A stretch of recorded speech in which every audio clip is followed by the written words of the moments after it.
আমি একদিন মরে যাব, আমারে কবরে যাইতে হবে। কবর থেকে একদিন আমাকে হাসরের ময়দানে বিচারের জন্য দাঁড় করানো হবে। আর সেই বিচারের ময়দানে আমার পুরা জিন্দেগির আমল নামা লিখিত কপি আমার হাতে দেয়া হবে। সেই আমল নামা নিয়ে আমাকে দুইটা কাজ করতে হবে। একটা হলো মহান আল্লাহ পাক রব্বুল আলামিনের সামনে সরাসরি হিসাব দেওয়ার জন্য দাঁড়াইতে হবে।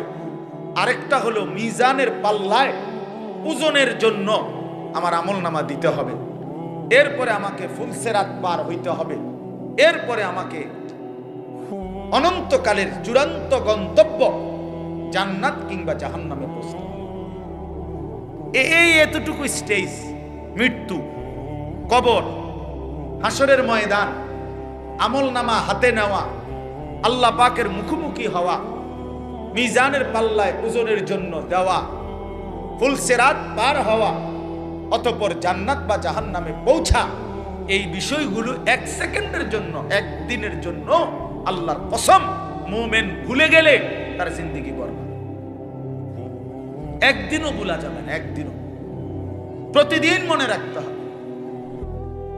কোরআনুল কারীমে আল্লাহ বলেছেন, ইয়া আইয়ুহাল্লাযীনা আমানুত্তাকুল্লাহ ওয়াল তানজুর নাফসুম মা কদ্দামাত লিগাদ। হে ঈমানদার, সর্বদা আল্লাহকে ভয় করো আর প্রতিদিন হিসাব করো, লক্ষ্য করো আজকে তুমি আগামী কালকের আখিরাতের জন্য কি পাঠিয়েছো। আজকে হিসাব। ব্যাংকের কর্মকর্তা প্রতিদিন হিসাব মিলা। 4টা বাজে যদিও ব্যাংকে গ্রাহকের সাথে লেনদেন বন্ধ হয়ে যায়, কিন্তু ব্যাংক কর্মকর্তা, ব্যাংকে যারা চাকরি করে তারা কিন্তু কারেক্ট 4টায় বাইর হয়ে না। তারা এরপরে 1 ঘন্টা, 2 ঘন্টা, 3 ঘন্টা যার যেটুকু লাগে সে ক্রেডিট ডেবিট মিলাইয়া, মানে আয় ব্যয় মিলাইয়া এরপরে বাইর হইতে হবে। এটাই নিয়ম। আজকের হিসাব মিলাই দিয়ে যাইতে হবে তাকে। তো আল্লাহ তাআলা বলে, বান্দা আজকের হিসাব মিলাও, আজকের হিসাব মিলাও, আগামীকাল নাও মিলতে পারে। ওমা তাদরি নাফসুম মাজা তাকসিবু গাদান। কেউ জানে না সে আগামীর মুহূর্তে কি করবে। আল্লাহ বলে কেউ জানে না। অতএব আজ মিলাও, আগামীকাল কিয়ামতের জন্য আজ তুমি কি পাঠিয়েছো। ছেলেরা তোমরাও বুঝতে শেখো, নিজেরে ছোট মনে করো না। 16 বছরের একটা বাচ্চা ছেলে, তুমি ছোট না ভাইয়া। 14 বছর ছোট না, 18 বছর ছোট না, তুমি পূর্ণ যুবক। যেদিন থেকে যার গোসল ফরজ হয়, বীর্যপাত হয়, সেদিন থেকেই সে যুবক। সেদিন থেকে প্রতি সেকেন্ড হিসাব, সেদিন থেকে সেকেন্ড হিসাব, প্রতি বিন্দু হিসাব, প্রতি নিঃশ্বাসের হিসাব। অতএব খামখেয়ালি করে মনে করুন আমি এখনো বাচ্চা মানুষ, আমি তো এখনো চাকরি করি না, আমি তো এখনো বিয়েই করি নাই, আমি তো এখনো একেবারেই অল্প বয়সী। না ভাইয়া, তুমি পূর্ণ বয়সী, তুমি পূর্ণ বয়সী। অতএব তুমি নষ্ট হইও না। কেউ যদি কারো দিকে নজর নাও রাখে, নিজের ভালো, নিজের কল্যাণ, নিজের দিকে নিজেকেই কমপক্ষে নজর রাখতে হয়। আমার বাবা হয়তো আমার খেয়াল করে নাই, ঠিক আছে, হতেও পারে। কারো বাবাও তো মাদকাসক্ত হইতে পারে, কারো বাবাও তো চরিত্রহীন হইতে পারে, কারো মাও তো অসৎ হইতে পারে। কিন্তু তারপরে কি এই জন্য নিজেকে নষ্ট করে দেওয়া, নিজেকে বরবাদ করে দেওয়া? এই জন্য আমি অনুরোধ করলাম, আমাদের কথা এতটুকুই, প্রত্যেককেই এটা মনে রাখতে হবে। আমরা হাসলেও মরে যাব, কাঁদলেও মরে যাব, আমরা সুখেও মরে যাব, দুঃখেও মরে যাব। রাজপ্রাসাদের ওই অট্টালিকাতে যে থাকে সেও একদিন মরে যাবে, জীর্ণ কুঠিরে যে থাকে সেও একদিন মরে যাবে।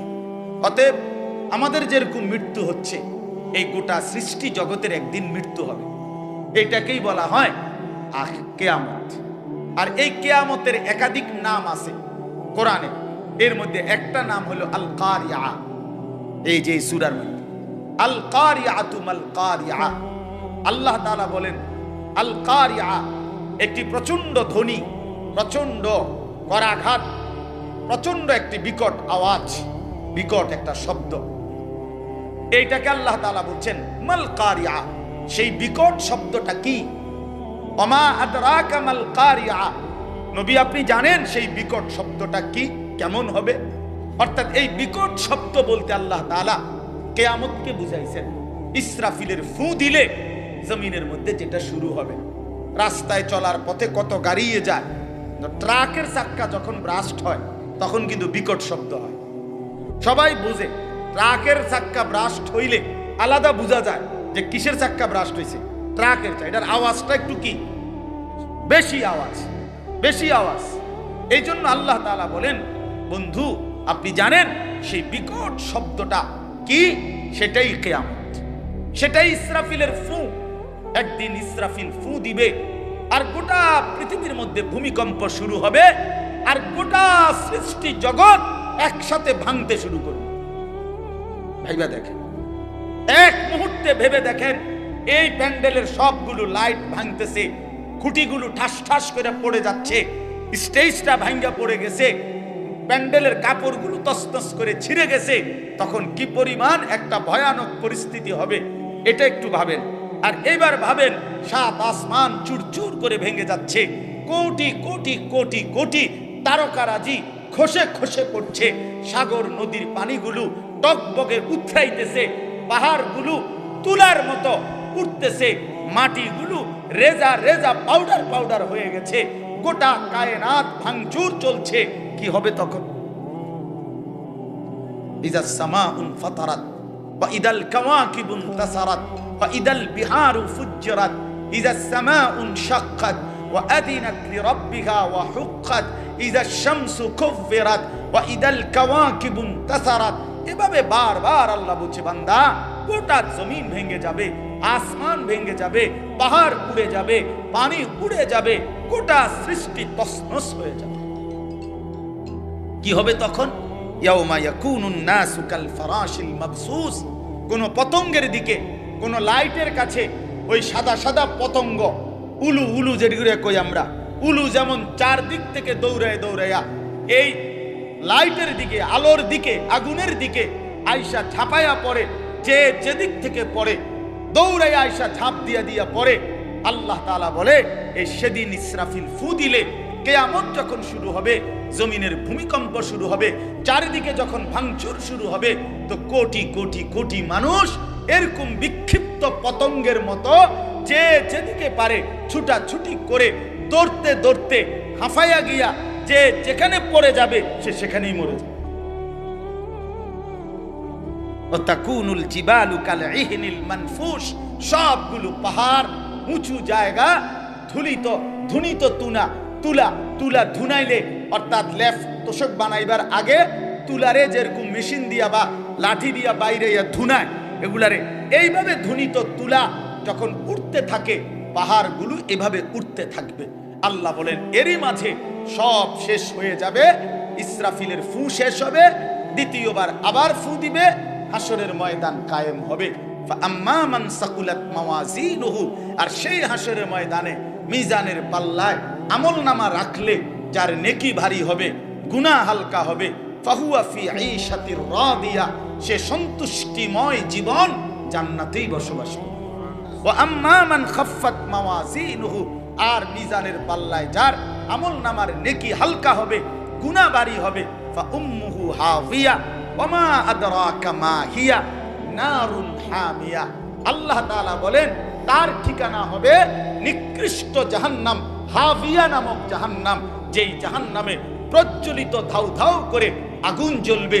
নবীজি বলছেন, তোমাদের দুনিয়ার আগুনের চাইতে 70 গুণ বেশি তীব্র গরম জাহান্নামের আগুন। সেই আগুনেই তাকে ফেলে দেওয়া হবে, সেই আগুনেই সে জ্বলে ভস্ম ছাই হয়ে যাবে। বন্ধু আমার, বাপ আমার, চলেন জিন্দেগি আখিরাতের ফিকির করি। যুবক, আবারও বলি, নামাজ পড়ো, আখলাক ভালো রাখো, চরিত্রহীন হইও না, লম্পট হইও না, নারীর ফান্দে পইরো না, মোবাইলের আসক্ত হইও না। বাবাদেরকে বলি, সুদের লেনদেন, ঘুষের লেনদেন, হারামের লেনদেন ছাড়েন, চা দোকানের আড্ডা ছাড়েন, বিড়ি সিগারেটের বদভ্যাস ছাড়েন, গুনার রাস্তা ছেড়ে দিয়ে শেষ হায়াত আল্লাহর জিকির, কোরআনের তেলাওয়াত, নামাজ রোজা বন্দিগির মধ্যে কাটান।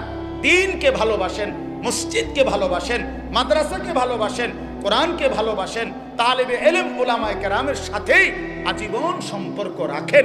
আল্লাহ আপনাদেরকে তৌফিক দেন, কবুল করেন, আমিন। সুবহানাল্লাহি ওয়া বিহামদিহি।